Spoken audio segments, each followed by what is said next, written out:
안녕하세요. 책돌이입니다. 오늘 소개해드릴 책은 독소를 배출하고 혈액을 맑게 하는 물건강법입니다. 저자는 신재광, 출판사는 전나무 숲입니다. 이 책은 물 섭취를 통한 건강법을 전하고 있는데요.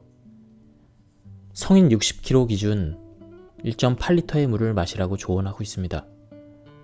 단 조건이 있는데요. 좋은 물을 마시라는 겁니다. 이 책은 총 4가지 파트로 구성되어 있는데요. 첫 번째 파트는 물 마시기가 왜 질병을 예방하는지 설명하고 있습니다. 그리고 두 번째 파트는 우리 몸에 좋은 물과 나쁜 물에 대해서 설명을 해주고 있습니다. 그리고 세 번째 파트는 약 알칼리수에 대해서 설명을 해주고 있고요. 네 번째 파트는 물을 건강하게 마시는 법에 대해서 나와 있었습니다. 특히 네 번째 파트는 평소에 어렴풋이 알고 있었던 정보였는데요. 이 책에서 명확히 설명을 해줘서 좋았습니다. 특히 수분 섭취를 제한해야 되는 경우도 있었는데요. 간경화나 이러한 특수한 병에 걸리신 분들은 수분 섭취를 제한해야 된다고 합니다. 이 책의 결론은 충분한 물 섭취가 건강을 지키는 답이다 이것입니다. 굉장히 실용적인 부분이 많이 나와 있었습니다. 그럼 본격적으로 책 설명으로 들어가 보도록 하겠습니다. 저자 소개를 간단하게 하겠습니다. 선재광, 한의학 박사, 만성질환 전문의, 현재 동국대학교 한의과대학 겸임교수이다. 동국대학교 한의과대학을 졸업하고 동대학원에서 한의학 석사 및 박사학위를 받았고 한국대한한방병원 원장을 지냈다. 피 해독과 체온 상승을 통해 고혈압, 당뇨병, 암, 치매 등의 만성 질환을 치료하는 한약과 치료기를 개발하고 치료에 활용하고 있다. 물은 일상에서 늘 쓰는 것이지만 사람들은 물을 소홀히 한다. 사람을 태어나게 하는 건 하늘이지만 사람은 물과 곡식을 먹어야 살아갈 수가 있다. 그런데 물이 어찌 사람에게 소중하지 않을 수 있겠는가? 사람은 음식을 먹지 않아도 3주 정도는 생존할 수 있지만 물을 마시지 않으면 단 3일도 살아갈 수 없습니다. 지금 이 순간부터 물을 마시지 않으면 그 누구도 예외 없이 3일 뒤에는 참혹한 상황을 맞을 수 있다는 이야기입니다. 반면 물을 충분히 균형 있게 섭취하면 인간의 생명력은 극대화됩니다. 황제 내경에서는 물을 잘 조절해서 섭취하면 인체가 균형을 유지하게 되어 신기할 정도로 생명력이 증강된다. 이렇게 말하고 있습니다. 이처럼 인체의 건강을 이야기할 때 물을 빼놓고서는 말할 수 없습니다. 변종이건 신종이건 바이러스를 통제할 수 없는 상황에서 우리가 할 일은 분명해 보입니다. 바이러스의 침투로부터 자신의 건강을 스스로 지키는 것입니다. 그러기 위해서는 면역력을 키워야 합니다. 면역력이 강한 사람은 그 어떤 바이러스에 감염되더라도 증상 없이 지나가거나 감기처럼 대수롭지 않게 이겨낼 수 있습니다. 면역력도 키우고 바이러스의 공격에도 약해지지 않는 가장 간단하면서도 효과적인 방법은 물을 충분히 마시는 것입니다. 물은 호흡기 점막을 촉촉하게 유지해서 손모 운동을 활성화함으로써 바이러스에 의한 감염을 예방합니다. 점막이 건조하고 충혈 상태가 지속되면 바이러스 점막 친화성이 강해집니다.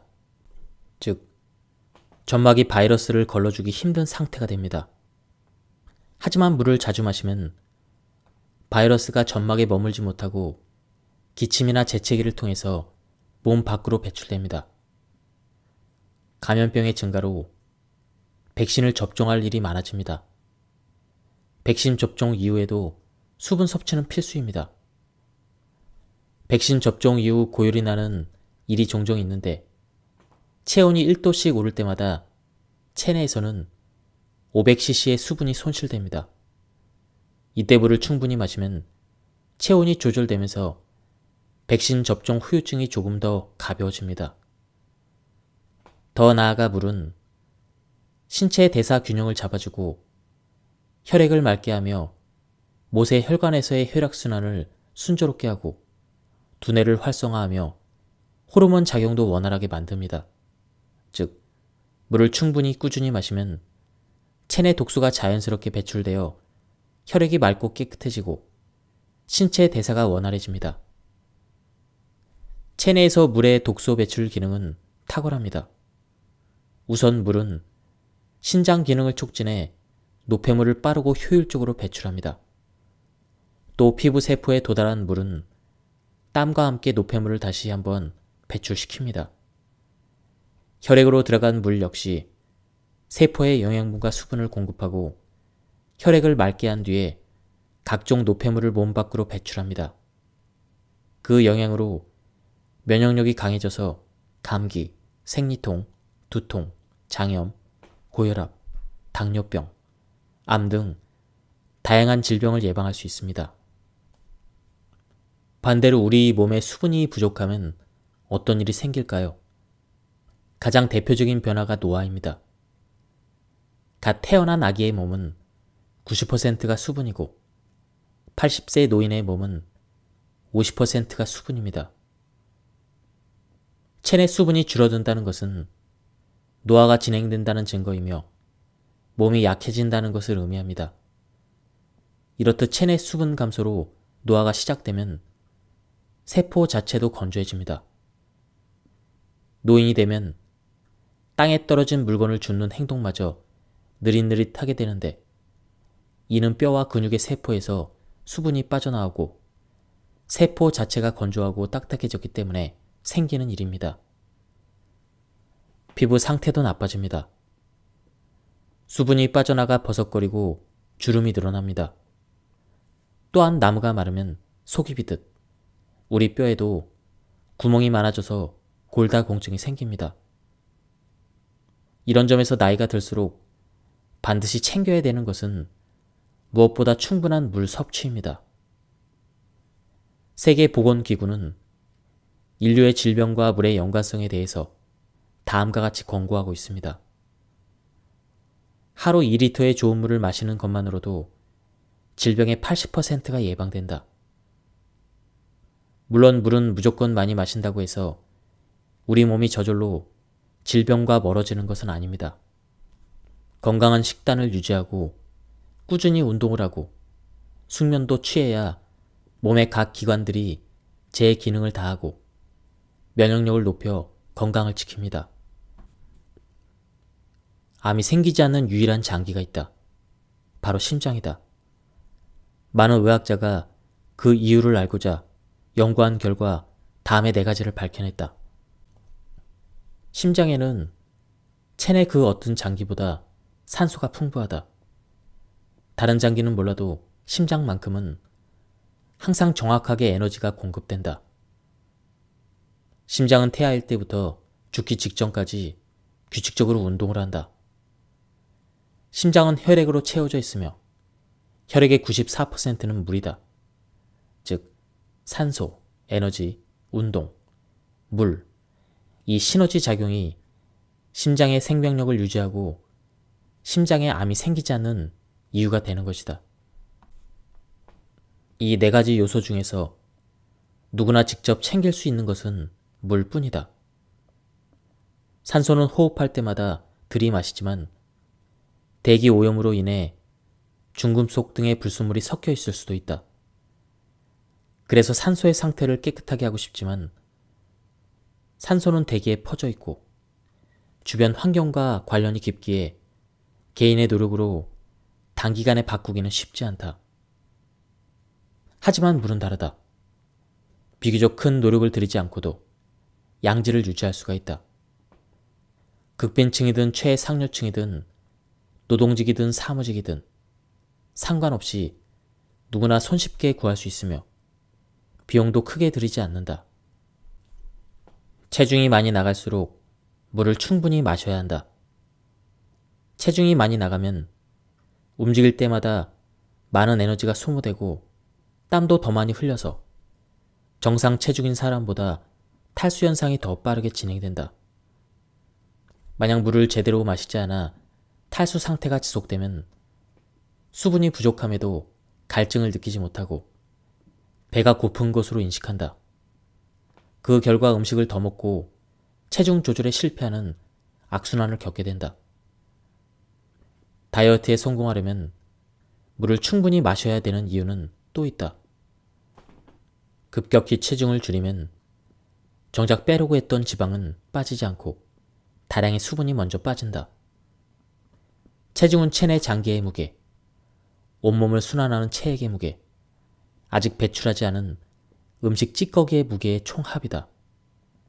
만약 탄수화물 섭취를 줄이는 다이어트를 하면 체내 글리코겐이 소실되는데 이때 많은 양의 수분이 동시에 빠져나간다.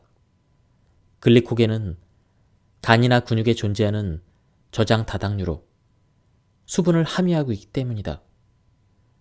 글리코겐이 빠져나가면서 수분도 함께 빠져나가니 당장 체중이 줄어들어 사람들은 다이어트가 되고 있다라고 착각한다. 우리 몸에 꼭 필요한 수분이 빠져나가 위험한 상황에 처한 것도 모르고 말이다. 물은 열량이 전혀 없어서 아무리 많이 마셔도 살이 찌지 않는다. 그러니 살찔 걱정은 버리고 물을 식간에 마셔서 포만감을 유지하자. 그렇게 하면 식사량을 줄일 수가 있다. 또한 물은 음식물이 지방으로 변하는 것을 막는 역할을 한다. 음식을 섭취하면 에너지로 전환되고 전환된 에너지는 글리코겐으로 저장된다. 글리코겐은 반드시 수분과 함께 저장된다. 만약 체내 수분이 부족하면 음식물의 에너지로 전환되는 과정에서 완전히 전환되지 않고 글루코스 형태로 혈액에 남게 된다. 문제는 그것이 간에서 체중을 늘리는 지방의 형태로 바뀐다는 점이다. 그러나 물을 충분히 섭취하면 음식물의 에너지로 완전히 전환되어 글루코스가 지방으로 전환되는 것이 차단되기에 지방이 늘어날 이유가 없어진다. 체내에 들어온 물은 축적된 지방을 없애는 데도 효과적이다. 지방이 줄어들기 위해서는 지방연소 효소가 잘 활동해야 되는데 물이 지방연소 효소의 활동을 촉진하는 역할을 한다. 결국 물을 충분히 섭취하면 다이어트의 절반은 성공한 것이나 다름없다. 미네랄이 없더라도 물은 갈증 해소라는 큰 역할을 한다. 하지만 갈증 해소만으로는 부족하다. 체내에 들어간 물은 세포의 바깥쪽을 채우는데 미네랄이 없는 물을 마시면 역삼투압 현상에 의해서 세포 안에 있는 미네랄이 세포 바깥쪽으로 빠져나간다. 따라서 미네랄이 없는 물은 당장의 갈증은 해소하지만 결국 체내 미네랄을 도둑질하게 된다. 우리 몸의 면역력이 약해지는 것은 이런 이유 때문이다. 한국물학회의 김광영 박사는 실험 참가자들에게 역삼투압 방식으로 정수한 물과 미네랄이 풍부한 물을 마시게 한 뒤에 혈액 검사를 했다. 그 결과 역삼투압 방식으로 정수한 물을 마신 사람의 백혈구는 심하게 응고되어 있었다. 백혈구는 인체가 병원균과 싸우는 주력 병사인데 이들의 힘이 약화되었으니 적군과 제대로 싸울리 만무하다. 또 다른 실험에서는 암세포가 미네랄이 없는 산성수를 좋아하는 것으로 나타났다. 어쩌면 이는 당연한 결과이다. 암세포의 입장에서는 약한 적을 좋아할 수밖에 없고 산성수는 약한 적을 만드는 좋은 조건이기 때문이다. 문제는 백혈구만이 아니다. 학계의 연구 보고에 의하면 산성수를 마시고 20분 뒤에 관찰해보면 적혈구들이 서로 엉켜 있었다. 적혈구는 인체 구석구석에 산소를 공급하는 중요한 역할을 하는데 산성수가 혈액을 더럽히고 적혈구의 상태를 나쁘게 만드는 등 혈액의 기능을 약화시키는 것이다. 산성수는 당뇨병에도 치명적인 것으로 나타났다. 우유, 두유, 커피와 같은 음료는 결코 물을 대신할 수 없지만 과일과 채소는 물을 대신할 수가 있다. 이러한 카페인 음료나 우유, 술, 이런 커피들은 수분 배출을 촉진시키기 때문에 탈수 증상을 불러옵니다. 반면에 과일과 채소에는 수분이 다량 함유되어 있어서 꾸준히 챙겨 먹는다면 물 섭취에 크게 신경 쓰지 않아도 된다. 과일과 채소를 먹으면 수분이 우리 몸에 천천히 공급된다는 사실 또한 중요하다. 물은 마시면 직접적으로 체내에 수분을 공급하지만 과일과 채소 속의 수분은 소화기를 거쳐야 하기 때문에 물을 마시는 것보다 천천히 체내에 수분을 공급한다. 이는 아주 훌륭한 수분 공급법이다. 갈증이 심하다고 물을 벌컥벌컥 들이마시거나 여름에 찬물을 한꺼번에 많이 마시면 수분 중독에 걸릴 수 있기 때문이다. 즉, 짧은 시간에 물을 갑자기 많이 마시면 인체는 저나트륨 상태가 되는데 이때 세포가 부풀어 문제를 일으키게 된다. 예를 들어 뇌세포가 불풀면 뇌에 부종이 와서 의식을 잃거나 호흡곤란 증상을 보일 수가 있다. 실제로 외국에서는 물 마시기 콘테스트에 참석한 한 여성이 3시간 동안 거의 4리터의 물을 마시고 1시간 뒤에 숨지는 사건이 발생했다. 과일이나 채소로 수분을 보충하면 이런 위험한 상황은 생기지 않는다. 이 앞전에 소개드린 책에도 이런 내용이 있었는데요. 그 책에서는 물과 함께 적당량의 소금을 섭취하라고 조언해주고 있었습니다. 또 곡류로 만든 차는 이뇨작용이 작아서 많이 마셔도 큰 부작용이 없다고 합니다. 다음은 역삼투압 정수법에 대해서 알아보겠습니다. 정수 과정에서 우리 몸에 반드시 필요한 미네랄이 제거되고 이산화탄소가 녹아들면서 물이 산성화된다는 단점이 있다. 인체의 세포와 혈액은 pH 7.4의 약알칼리성을 띠고 있다. 여기에 산성화된 물이 들어가면 세포와 혈액의 pH에 혼란이 오고 몸의 산성화가 진행되면서 면역력이 저하되어 각종 질병이 생길 수가 있다. 즉, 역삼투압 방식으로 정수된 물은 불순물이 제거된 깨끗한 물이지만 우리의 건강을 악화시키는 산성수와 별반 차이가 없다. 다음은 중공사막 정수기에 대해서 알아보겠습니다. 중공사막 정수법의 장점은 녹이나 곰팡이와 같은 각종 불순물과 오염물질을 거르고 미네랄은 그대로 통과시킨다는 점이다. 역삼투압 정수법의 최대 단점인 미네랄 제거를 원칙적으로 막은 것이다. 그러나 중공사막 정수법은 중금속이나 환경 호르몬까지 그대로 통과시킬 가능성이 매우 크다는 문제점이 있다. 몸에 좋은 미네랄을 마실 수 있다는 건 반길 일이지만 중금속과 환경 호르몬까지 함께 마시는 것은 생각만 해도 끔찍한 일이다. 더불어 역삼투압 방식으로 정수한 물과 비교했을 때 불순물이 100배 정도나 많았다. 그러나 석회질이 많은 지역, 수질이 나쁜 지역에서는 정수를 제대로 하지 못한다. 직수형 정수기는 물을 모아넣지 않고 필터를 통과한 물을 곧바로 밖으로 내보낸다. 저수조가 필요 없으니 정수기의 크기가 작아져서 공간 효율성이 좋고 저수조의 위생도 걱정할 필요가 없다. 다만 직수형은 주로 중공사막 필터를 사용하기 때문에 미네랄을 거르지 않아 건강한 물을 마실 수 있어도 완벽하게 정수된 물을 마실 수는 없다. 그러나 지하수가 아닌 우리나라의 수돗물이라면 문제가 없다는 견해가 일반적이다. 수돗물은 이미 정화되어 깨끗한 물일 가능성이 크기에 준공 사막 필터만으로도 문제가 없다. 최근에는 자가정수기를 사용하는 사람들도 점차 늘어나고 있다. 국내에 출시된 비브랜드의 제품은 용기에 필터를 꽂아 물을 붓고 여과해서 마시는 가정용 자가정수기이다.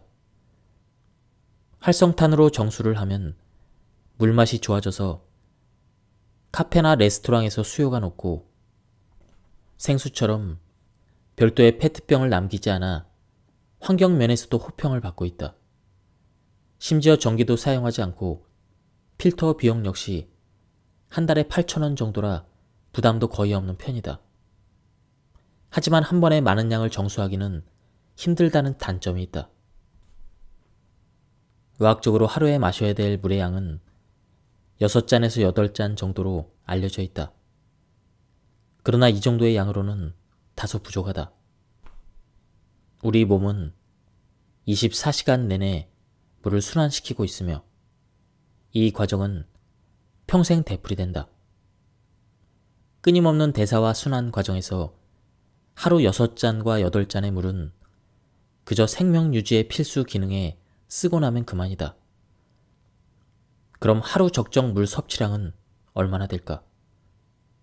각자 상황에 따라 차이가 있겠지만 건강한 성인의 경우 자신의 몸무게에서 0.03을 곱해서 나온 값이 하루 적정 물 섭취량이다. 예를 들어 몸무게가 60kg인 여성의 경우 하루에 1.8리터의 물을 마시는 것이 좋다. 물을 마시기 가장 좋은 시간은 식사하기 30분 전이다. 이 시간에 물을 마시면 소화관이 음식물을 소화시킬 준비를 할 수가 있다. 특히 위염, 십이지장염, 위궤양 등 위장질환이 있는 경우 식사 전에 물을 마시는 것이 아주 중요하다. 아침 식사 전에 마시는 물은 소화에 큰 도움이 된다.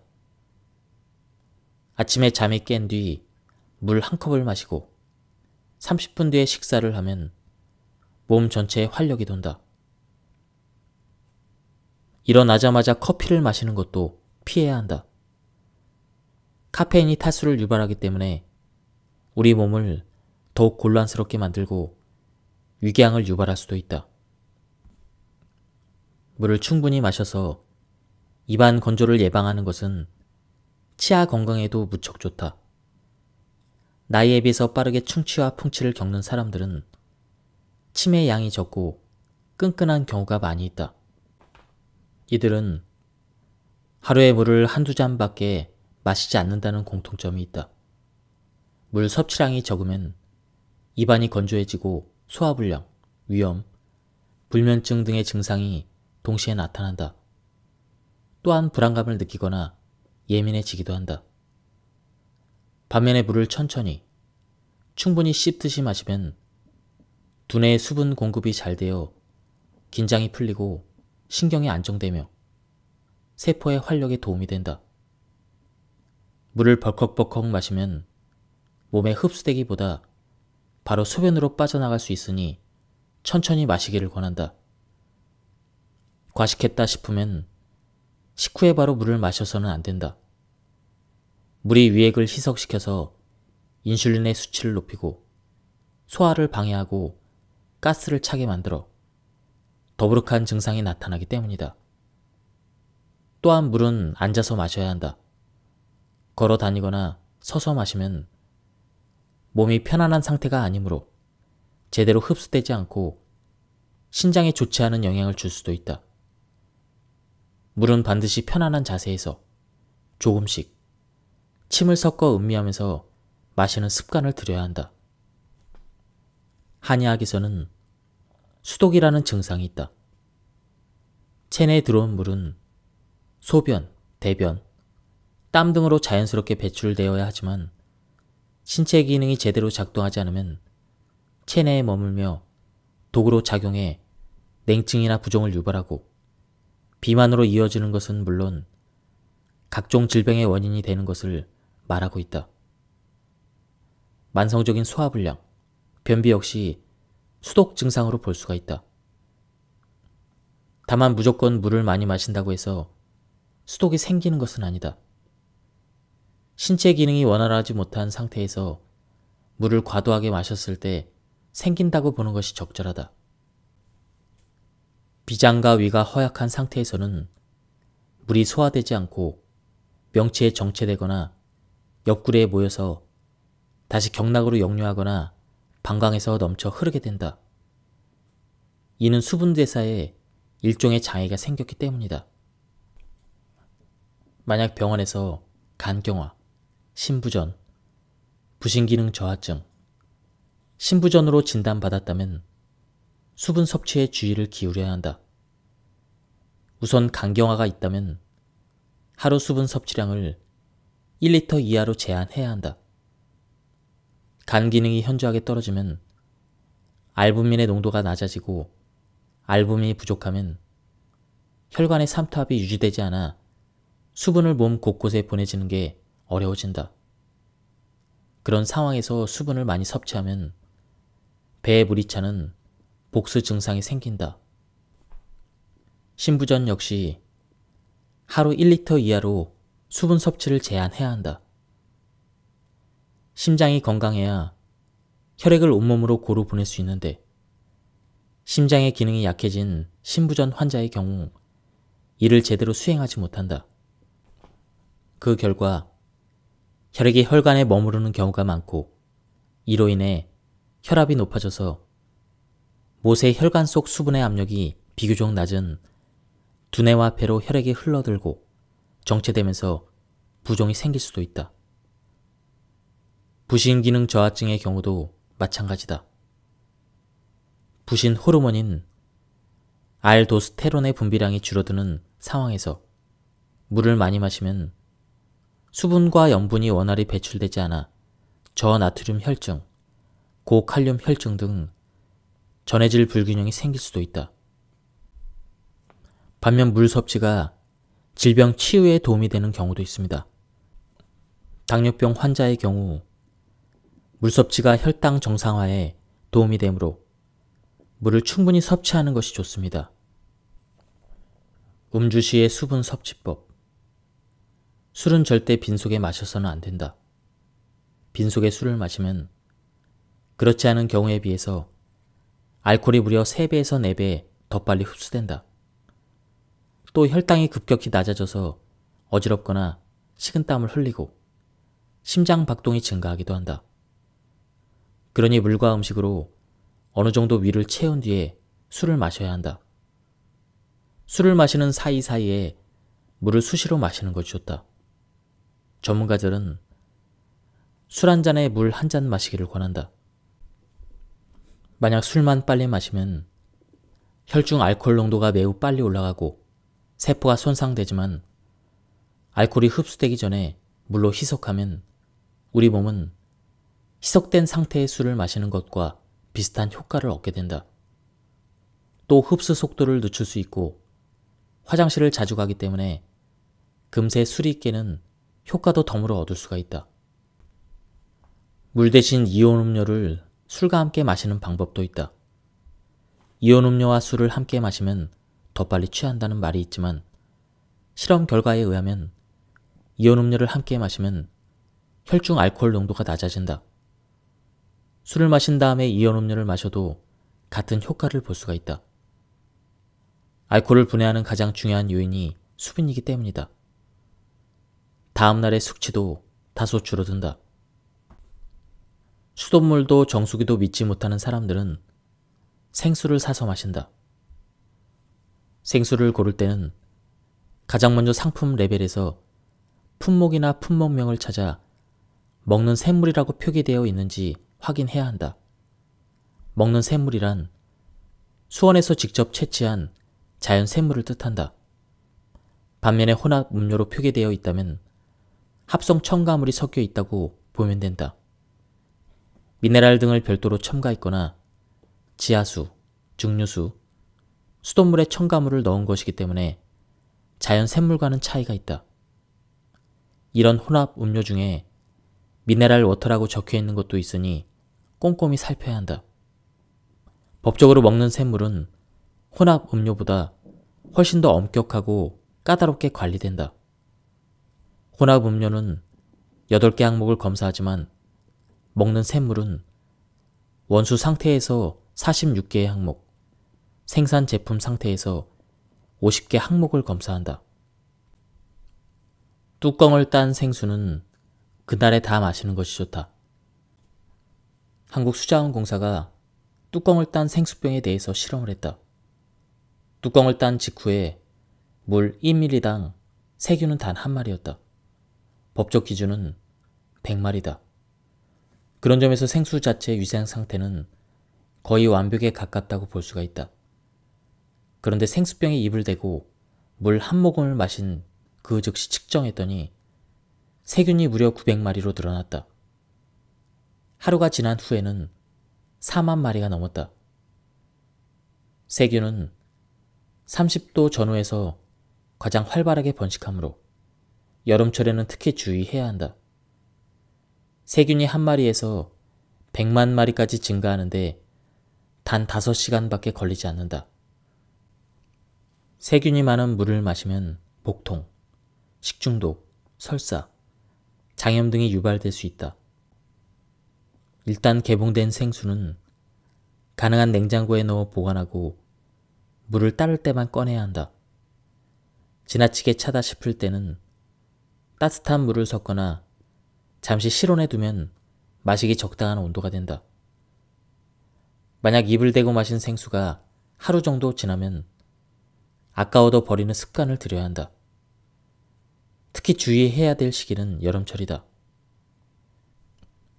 여름에 자동차 안에서 생수를 마신 뒤 그대로 두면 생수병은 그야말로 세균 공장으로 변한다.